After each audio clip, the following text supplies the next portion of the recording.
La vibroacústica es una modalidad de la musicoterapia que cada vez suscita más interés. Hoy tenemos la oportunidad de conversar con una musicoterapeuta especializada en vibroacústica. Lucía Noel Viera, bienvenida. Muchas gracias.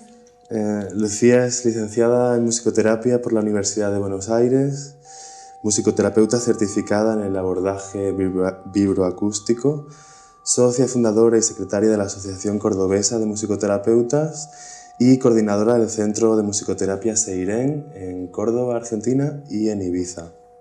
Bueno, ¿puedes explicarnos un poco en qué consiste la vibroacústica desde la perspectiva de la musicoterapia clínica? Bueno, desde la perspectiva de la musicoterapia clínica sería muy nuevo, muy en desarrollo. La vibroacústica viene de los estudios de Olav Skile con ese nombre, ¿no? Y de Lejikoinen entre Noruega y Finlandia. En aquel tiempo se empezó a hacer también a buscar cómo las vibraciones podían influir o afectar en ese momento a un grupo de pacientes con parálisis cerebral, de niños. Entonces lo que se hacía era hacerlos percibir las vibraciones de la música, es decir, que tuvieran sonidos bajos, de frecuencias, luego fue definida como entre 20 y 120 Hz. La frecuencia del sonido que el cuerpo puede percibir como sonido vibroacústico. Es decir, el sonido es percibido primero por el sistema táctil antes que por el sistema auditivo, dependiendo de la distancia de la fuente sonora del cuerpo. Entonces, bueno, esto tiene como un nacimiento no en la disciplina musicoterapéutica, sino que venía más del área de la fisioterapia, pero ya luego Tony Vigram utilizó estos estudios, se interesó por esto para su tesis de doctorado, y allí fue como cuando empezó a formar parte del cuerpo teórico de la musicoterapia. Entonces, cuando hablamos de vibroacústica en musicoterapia, hablamos de una técnica, de un método, de un acercamiento específico, de un abordaje. No me animo a darte ninguna respuesta concreta o oficial. Algunos lo definen como abordaje. Los estudios en Finlandia están avanzando en este momento un poco más. Yo no diría que es una técnica, porque creo que es ya mucho más que eso, que es un conjunto de técnicas. Tampoco sé si tiene escrito y consensuado por la comunidad científica su bagaje teórico como para considerarlo un método. Entonces, por ahora, quizás me siento más cómoda como definiéndolo como una forma, una modalidad o un abordaje en todo caso. Pero sí que tiene que ver y que está encuadrado dentro de la musicoterapia receptiva. Sí, de hecho por ahí quería preguntarte para seguir profundizando en, por ejemplo, en tu práctica profesional, tus intervenciones están ahora enfocadas mayoritariamente a abordaje vibroacústico, o este conjunto de técnicas se usa como parte de un abordaje más amplio. Sí, me he dedicado solo a trabajar con vibroacústica, pero como me faltaba esta parte de la musicoterapia expresiva, el Centro de Seirén de Musicoterapia en Córdoba lo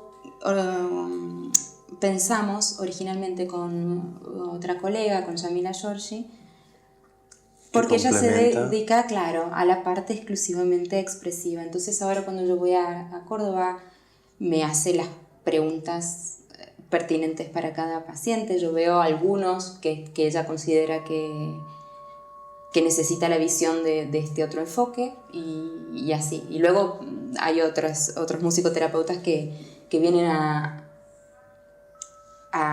cerrar, digamos, un poco el circuito atendiendo a la familia del paciente y demás. Entonces, allí la comunicación entre los musicoterapeutas es muy esencial, pero sí, yo trato de mantenerme siempre dentro de la vía de la vibroacústica, porque si no me apasiono por muchas cosas. Creo que para muchos musicoterapeutas, como en mi caso, tenemos unos conceptos limitados, conocimientos limitados de vibroacústica y hemos experimentado pues, un baño sonoro una vez, dos, pero igual nos cuesta más hacernos a la idea de lo que pasa a medio y largo plazo en un proceso de terapia. ¿Nos puedes contar un poco? Bueno, ir a un baño sonoro puede ser algo de una experiencia, como ir a un concierto. Es una experiencia que puede o no ser terapéutica dependiendo de un montón de variables.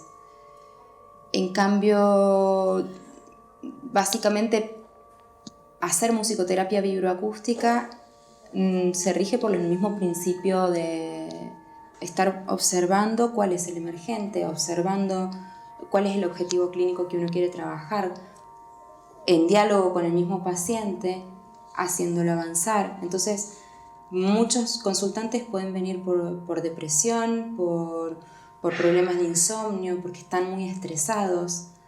Y ese estrés en realidad no es que uno haga que desaparezca, sino que la idea, creo que a largo plazo, es ayudar a que la persona pueda gestionarlo de una manera saludable, no solo para su propio cuerpo, sino también para la interacción con sus vínculos, ya sea en la empresa que dirigen o en la familia que están llevando adelante, o procesos de crisis puntuales. Yo también trabajo mucho en interdisciplina, entonces a veces recibo algún paciente que viene de una colega del área de kinesiología, por ejemplo.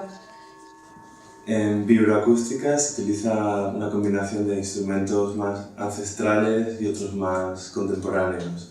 ¿Nos puedes explicar qué características tienen que tener los instrumentos de un setting de vibroacústica? En realidad, ¿qué instrumentos se utilizan en la vibroacústica? Originalmente no son ancestrales. Originalmente son solo fuentes sonoras electrónicas. Como decía antes, una música compuesta proyectada a través de altavoces.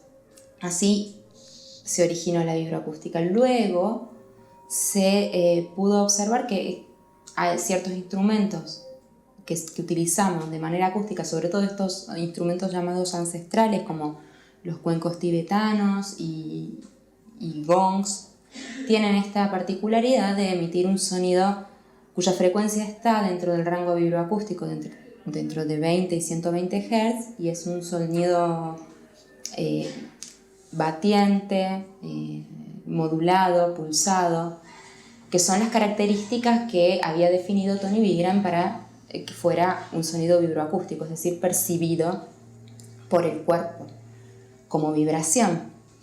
Pero luego, dentro de un setting, si uno quiere ir más allá, dentro de un tratamiento que un musicoterapeuta vibroacústico podría llevar adelante, podría no solamente utilizar la experiencia de la vibración, sino combinarla con el tipo de música que se escucha. El tipo de música que se escucha puede ser la música definida como música sedativa o ansiolítica, que tiene también características en su modo de composición, en cuanto a la dinámica, en cuanto a la frecuencia, en cuanto a los saltos interválicos. Está definida ya también como para generar cierto estado en el paciente. Te quería preguntar qué pasos tiene que dar un musicoterapeuta titulado para especializarse en vibroacústica. Yo conozco específicamente en vibroacústica solo dos opciones. Hay una escuela que es en donde yo estudié en Buenos Aires, que es la que se dedica más a estos sonidos ancestrales, quizás. Y luego hay otra escuela en Finlandia que es más la parte electrónica. Supongo que al tratarse de una modalidad de musicoterapia reciente y en pleno desarrollo, aún está por descubrir muchas de las potenciales aplicaciones y beneficios, ¿verdad? Pero ¿puedes decirnos dónde se están percibiendo mayores aplicaciones o beneficios? ¿En qué tipología de clientes o en qué áreas? ¿A qué niveles?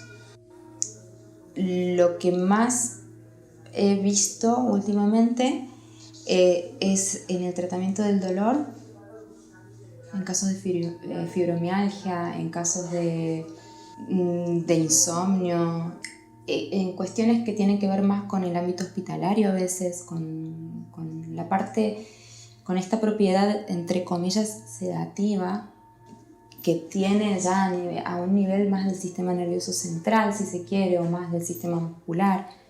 Se habla mucho de masaje sonoro y como tal produce un efecto muy poderoso, tanto sea como la relajación de los procesos cognitivos, es decir, a tratar de, no disminuir, pero sí, ralentar la producción mental cuando esa producción mental en exceso está haciendo estragos al resto del cuerpo, o en tratamiento específicamente del dolor, más a nivel anestésico.